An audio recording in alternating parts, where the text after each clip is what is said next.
This episode of Reigning in Life is going to greatly impact your life. I imagine some of you watching have been through traumatic experiences in your life, and there is great power and testimony when Jesus comes into the places where there has been trauma and wounding, and He sets you free to see others set free. You do not want to miss this show with my special guest, Becky Albert. Arise and stand up. Discover today how to reset your life and how to overcome the schemes of the enemy and his demonic army. Through prophetic kingdom strategies, together we will become the influencers God has called us to be and see our families, cities, regions, and nations transformed. Walk into a fresh encounter with the Lord and see victorious answers to prayer today on Reigning in Life with Becca Greenwood. Well, welcome to today's show, and I have a very special guest, a dear, dear friend of mine, Becky Albert, and she is an amazing woman of God. She's a prophet, she's an intercessor, she has an incredible testimony, and so Becky, I'm so thrilled to have you on the show, and she also has a ministry, Armies Arising, and where she trains prayer warriors and prophetic intercession. And we have traveled the nations together. So not only is Becky an amazing woman of God, she's one of my closest friends, but she has an incredible, powerful testimony that I know is going to bless your life. And for many of you, it's going to help you come into a place of beautiful freedom from any trauma that has occurred in your past. So Becky, I want to say welcome. Thank you, Becca. Thank you for having me. Oh, it's my honor to have you. I love you too. And so I want you to start. Why don't we start when you were 5? Because I know her testimony really well. And why don't we start from when you were the age of 5? Okay. And when you had that encounter with Jesus. I did. At age 5, I was, raised in church and always knew about God. And it was a Wednesday night at church, and we were having a special service. And being 5 years old, I got sleepy because church went a little bit long, and I fell asleep on the pew. And just as I was drifting off to sleep, I heard the pastor giving an invitation for people to come and accept Jesus. So I close my eyes, and I almost instantly see Jesus walk into the room. And He walked right in front of the podium where the speaker was, and He came and He sat right down beside me. And He picked me up, and He put me on His lap, and He allowed me to lay my head against His chest. And I felt such love and such peace and such a knowing of the power of Jesus. And no one had to tell me it was Jesus. At 5 years old, I knew it was Jesus. And He said to me, "Becky, would you like to live for me?" And everything inside of me said, "Yes, I would like to live for you." He laid me back down. I went right back to sleep, and I watched Him walk out of the room. He stopped at the edge of the room, and He turned around, and He looked at me, and He smiled. And I knew that He was pleased. In my 5-year-old mind, I knew that He was very pleased that I had said, yes, I wanted to live for Him. And Becca, within about 2 weeks, one of the things He told me when I was leaning on His chest, He said, "Becky, everything is going to be okay." Within about 2 weeks after that encounter with Jesus, I began being sexually abused. And my abuser found me, is the way I put it. And that led to many years of traumatic sexual abuse in my life as a child. And I credit that encounter with Jesus at the beginning for saving my life, because the emotional damage and the trauma that was happening not only in my body, but Becca, in my soul, Right. It was in my mind, my will, my emotions.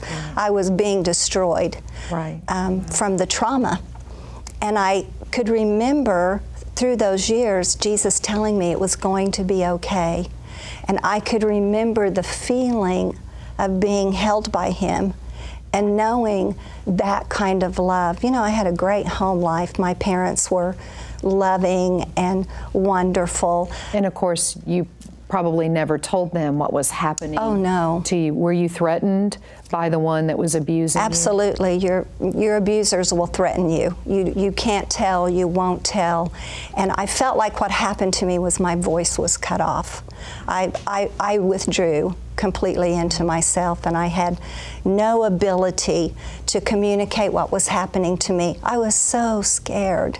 There was just such fear that came into my life, and it completely shut down who I was.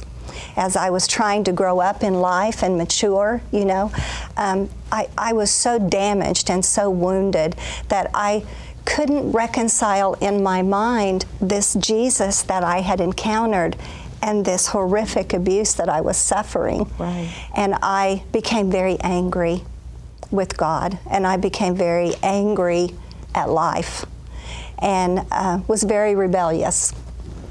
About age 15, I decided that I really didn't want to live anymore. The abuse had stopped because that section of abuse had stopped for me with that particular abuser. And I had finally said to him, I'm going to tell my dad on you. And of course, he said all the things an abuser will say. You are stupid, you are ugly, you are a child, and no one will ever believe you. I am the one they will believe, and if you tell, I'll tell them it was all your fault. And throughout the course of the abuse, that's what they would hone in on, is that it's your fault. You are dirty, you are bad, you are a bad little girl. And I believed that, Becca, because they were adult and I was a child. How many years did that go on, Becky? About 6 years. And then, like I said, at about age 15, I decided that I couldn't cope with life anymore. It was just too hard. My parents lived across the street from a beautiful park in town, and I wandered over into this park one day to sit down under a tree and decided I really was going to have to figure out a way to end my life. So you really were suicidal. I was very suicidal, very suicidal.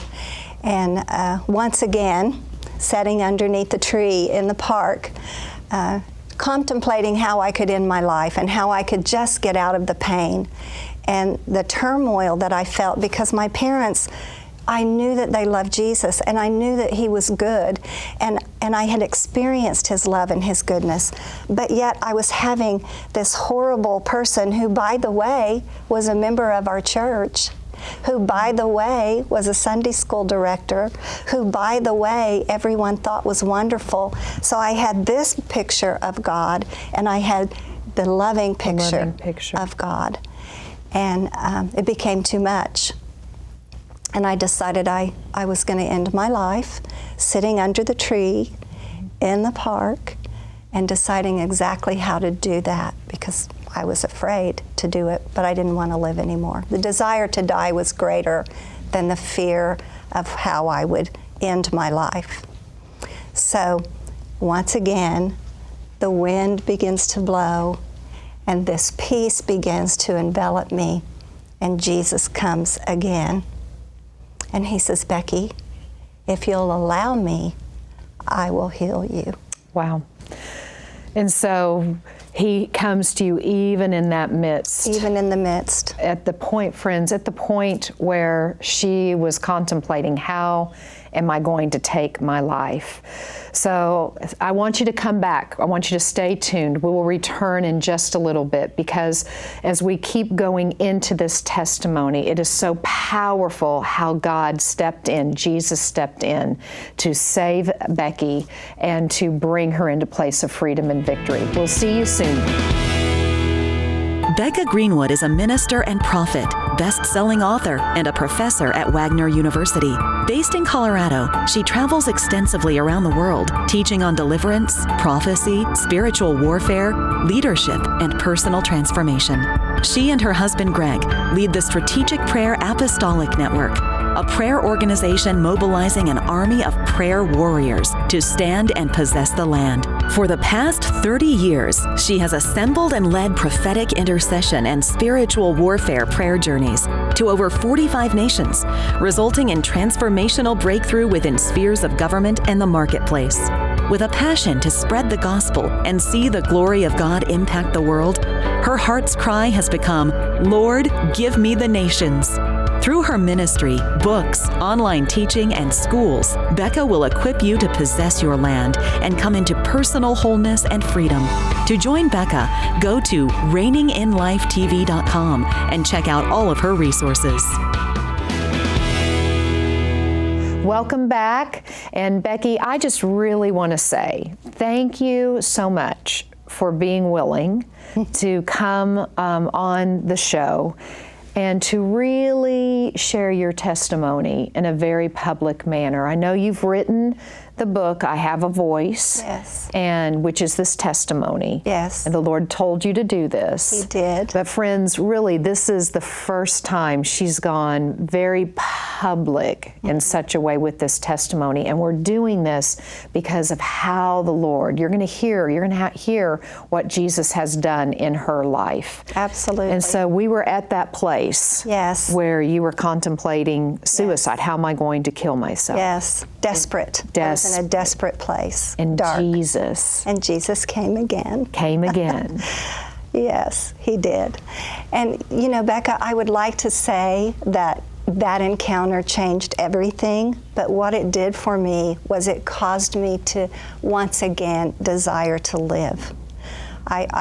The desire to live became greater than the desire to die at that point. So awesome. And life wasn't over for me with abuse at that point. Right. And I had many years in my teenage years and my early adult years of trying to kill the pain.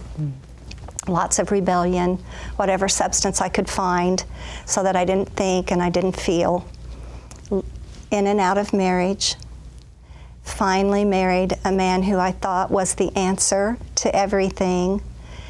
And he became extremely abusive. You know, and I want to say something right here because that happens. It does happen. Many times when someone has been through traumatic abuse as a child. Yes. It's because of that abuse, there's almost like a being drawn into relationships that will prove to be unhealthy. Ones you think are going to be good, but that will end up being unhealthy. So go ahead, share a little bit more.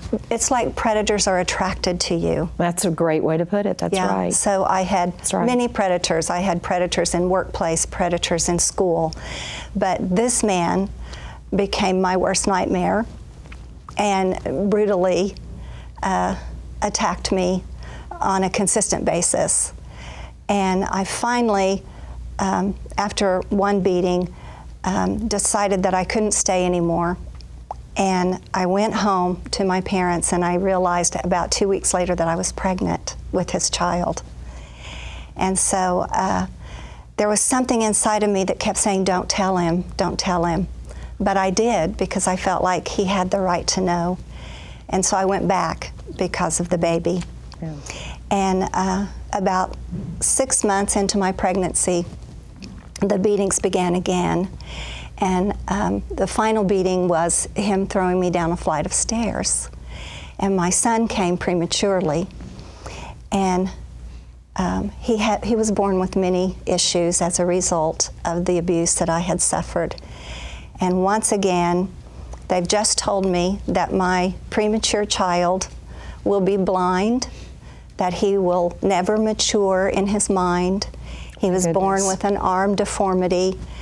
And my ex-husband was so disgusted that I had birthed this child that he wouldn't even stay at the hospital with me. So I'm laying in a room by myself, and they're giving me this news about my child. And once again, here comes Jesus. And he says to me, if you'll allow me, I will heal you. And I said, I don't want anything from you, Jesus, other than, will you please heal my son? Will you do for him what I cannot do for him? And Becca, today my son is an attorney in Dallas, Texas.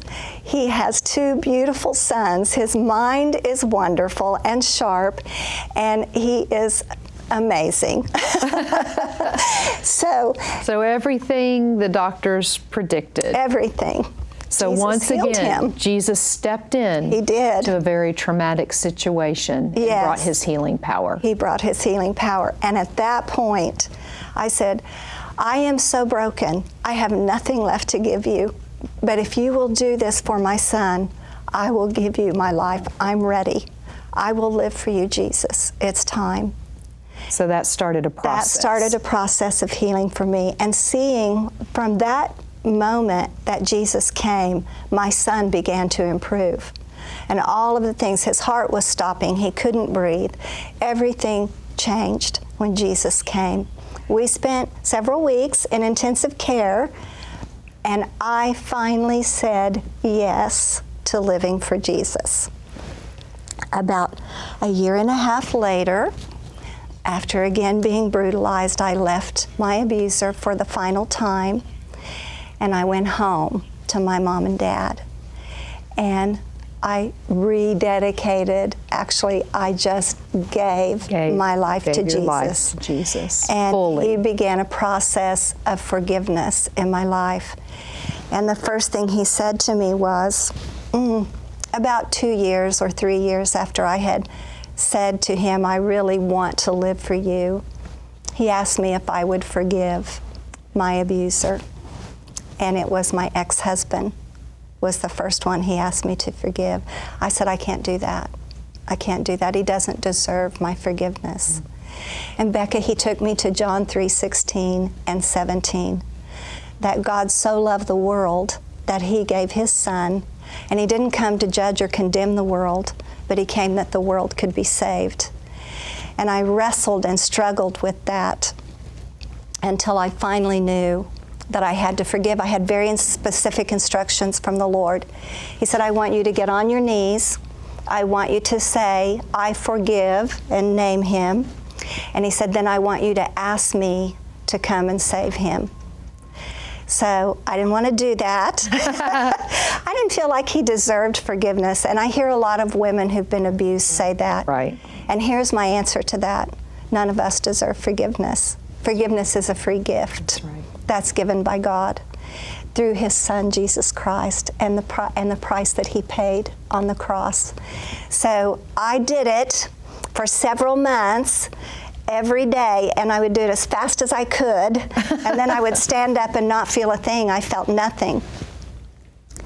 And one day, I got down on my knees, and the power of the love of God entered my heart, and I felt what God felt for my abuser. See, and isn't that so important about forgiveness? Because we tell people all the time, if you choose to forgive and be obedient to what the Word says, that in time, your emotions will catch up with the act of forgiveness. Of course, you did not put yourself back in harm's way with him. I did not. But forgiving him and learning to come into that place of obedience, and then emotions in time begin to catch up. That's right. And with the forgiveness. And so there's even more to come, friends. In this last segment of the show, I want you to return, because the Lord even takes her deeper through forgiveness, where her physical body was even healed from the trauma. We will see you back. The key to effective warfare prayer is discerning what spiritual forces are at work around you.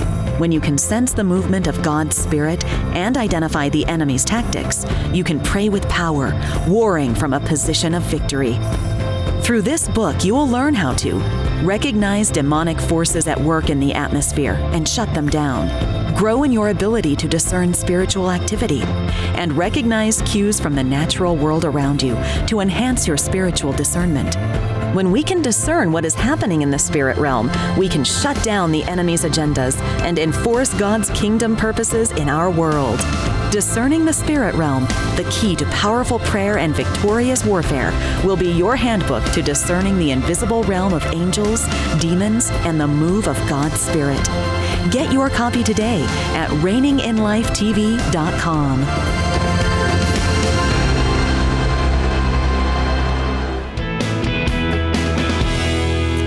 Friends, I want to welcome you back, and I really want to give Becky as much time as necessary for her to continue sharing her story, her testimony. And but there's also a little booklet we encouraged her to write. Yes, she did. I Have a Voice, because we knew that this testimony was so necessary for so many in the church, so many that are believers, for so many that are battling this, you know, within their homes and within their families. Right. So I Have a Voice, and her website is armiesarising.org. And so, Becky, I don't want to take more of your time because the testimony is so powerful. So we left off, you know, where you forgiving. You forgiving. Yes. And I did. And you did. Yeah, I did it. And you did. And so that was one portion of the testimony. Well, Becca, as a result of my being willing to forgive, God began to heal my physical body. Through all the years of trauma and all the years of abuse, I had a lot of physical issues. I had chronic bronchitis, chronic female issues, chronic migraine headaches. I was sick and in bed more than I was well. My goodness. And as a result of forgiveness, yes, God began to manifest in my physical body.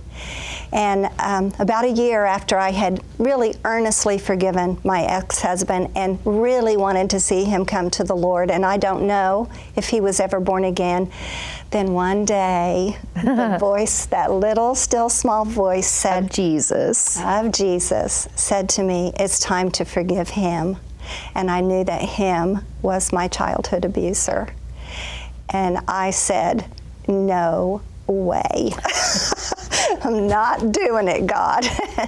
But as per usual, eventually he convinced me to forgive him. Only this time, Becca, God told me I had to forgive him face to face.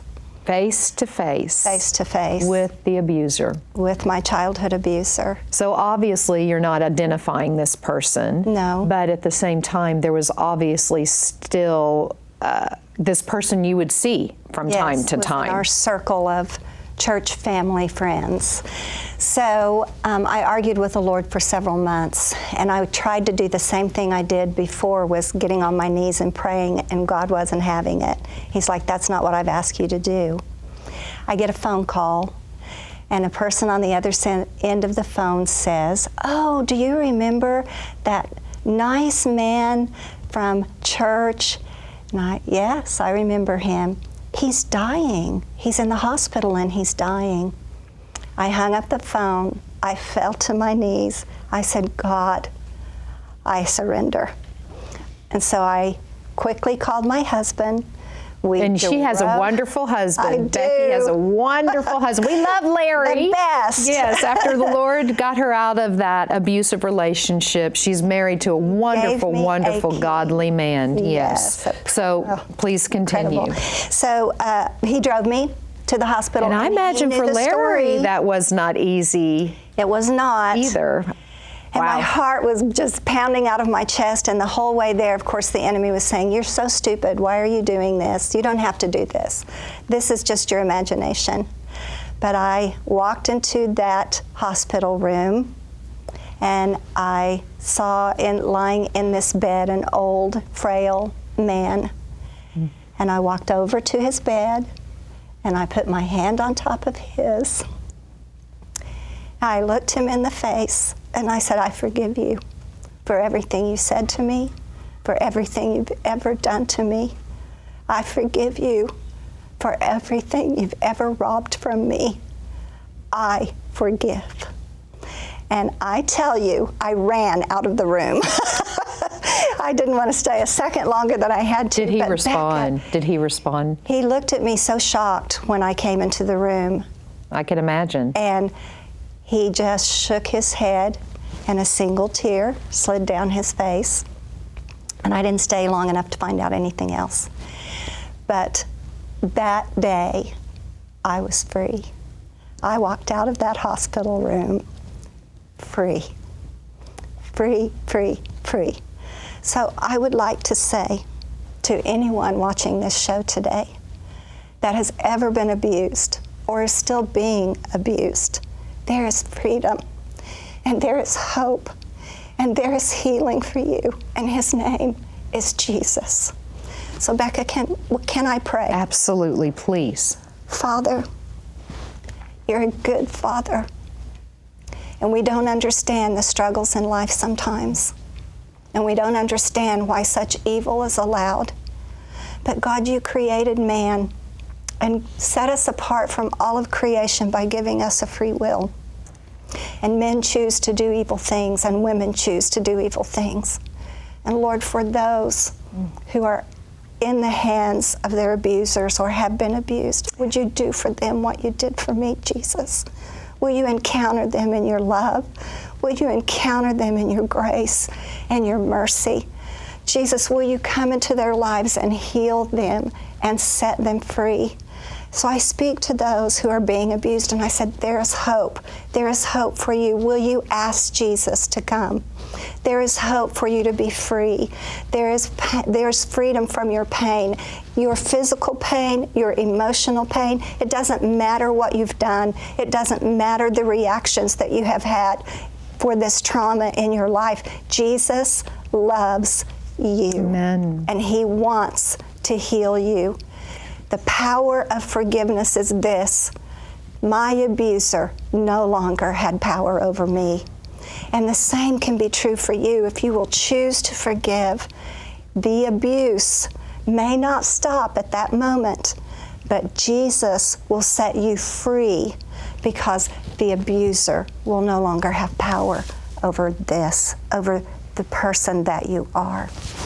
So Jesus, I thank you for your healing power, your healing love. I thank you that you heal our minds, our wills, our emotions. You restore our identity. You give us back our voice. And I thank you, Jesus, that you're healing everyone who's asking you today, that you're coming into their lives. Be filled with hope. Jesus has a place for you in his kingdom, and he wants you there beside him. That's exactly Amen. right. And Becky, thank you. You're welcome. Thank you. I love you. I love you too, girl. Amazing. Thank you. Look at the power of forgiveness, friends. Look at the healing power of Jesus. Yes. No matter what difficulty or trauma you have been in, he is right there with his perfect love. Yes. And in closing, I just want to say this. If there are some of you watching and you are being abused, don't keep it a secret. Right. Go to those who can help you. Yes. And do no longer allow the abuse to occur in your life. We are praying for you. We are with you. God bless you.